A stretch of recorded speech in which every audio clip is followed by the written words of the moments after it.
éclaté avec l'équipe. C'est toujours hyper sympa d'arriver dans un lieu qu'on ne connaît pas et découvrir et jouer avec les formes et les profils. Et c'est ça qui est le plus intéressant dans le boulot d'ouvreur, c'est la découverte tout le temps, proposer des trucs nouveaux.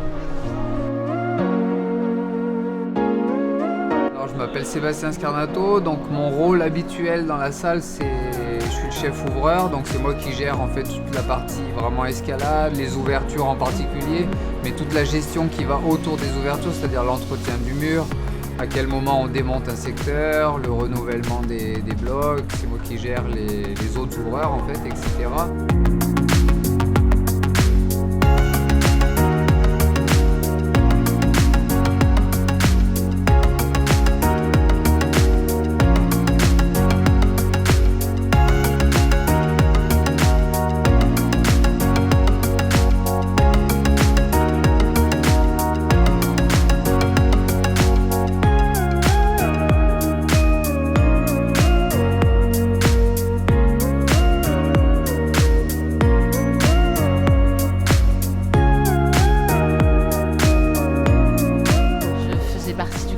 Dès le départ avec le petit noyau dur. Au niveau d'Edenwall, on est 26 associés, on est 5 co-gérants. Edenwall a ouvert ses portes le 1er août et depuis on œuvre pour développer la salle, pour la faire connaître.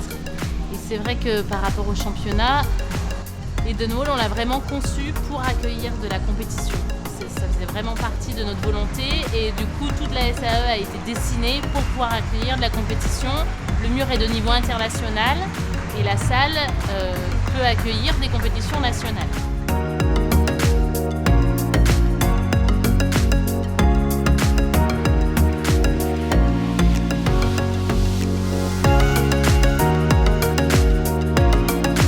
Tu as quelque chose à dire sur cette belle salle d'Edenwall? Est-ce que tu t'es senti bien dans l'accueil de cette salle et sur les volumes, sur les blocs?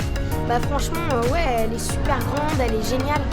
La zone d'échauffement, elle était vraiment énorme en plus. C'est la première fois que je vois une zone d'échauffement si grande.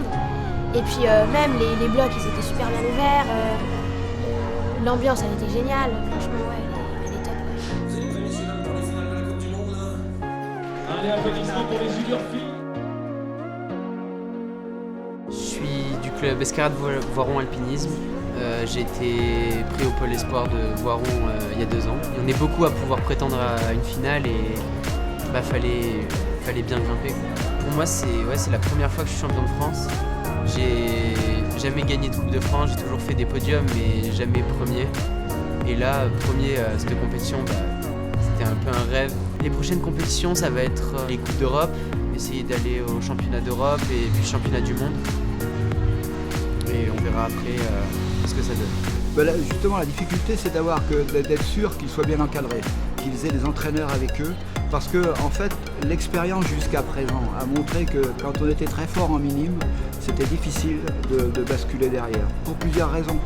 Mais essentiellement, il y a aussi le fait qu'il faut vraiment encadrer parce qu'il y a une mutation physique chez ces jeunes qui se passe automatiquement. Donc on peut être champion du monde minime, mais se retrouver 20e et pas arriver en finale dès qu'on est en cadet, quoi. Bravo à tous ces jeunes, toute cette jeunesse. On a démarré la 2e saison avec une ouverture d'école d'escalade où on a accueilli principalement des enfants. Plus de 100 enfants sont inscrits à l'école d'escalade dès l'âge de 6 ans. Mais il y a aussi des cours qui sont délivrés pour les adultes. Le club a aujourd'hui 200 licenciés, donc on est très fiers d'être arrivé à ce développement en si peu de temps.